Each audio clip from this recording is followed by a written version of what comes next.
Ashton Jeanty has a chance to be a top 5 fantasy running back in his rookie season. Let's talk about Jeanty and 4 other rookies who could make a massive impact for your fantasy football team.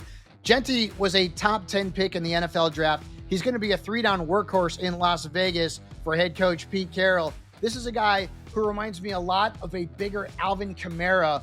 Jeanty is going to be drafted in the first round across the board. Omarion Hampton comes in as my second best rookie player in 2025, and his stock is on the rise because the status of Najee Harris is questionable right now due to an eye injury. Hampton is a perfect fit for the Chargers offense and Greg Roman, who love to run the football. He's a big, bruising 3-down back who can catch the ball out of the backfield, and his ADP, folks, it is rising. Right now, he's the RB17.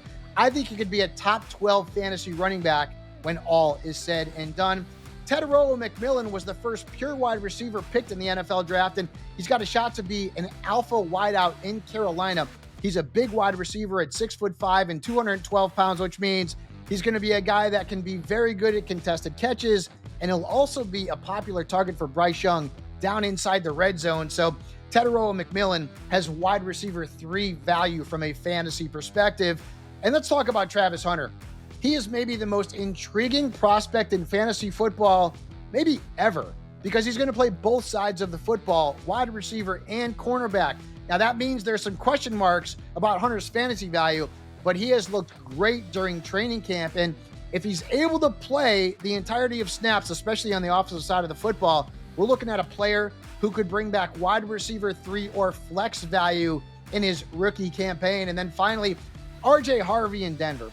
Right now, J.K. Dobbins is listed as a starter, but we all know Sean Payton, he loves to utilize multiple running backs in his offense, and he did it dating back to his time in New Orleans with Alvin Kamara, Mark Ingram, and others. So even though Harvey may not be the starter, there should be plenty of opportunities for him to score in what should be a high-octane Denver offense. And if you're in a PPR league, Harvey could end up being a steal with an ADP of the 7th round.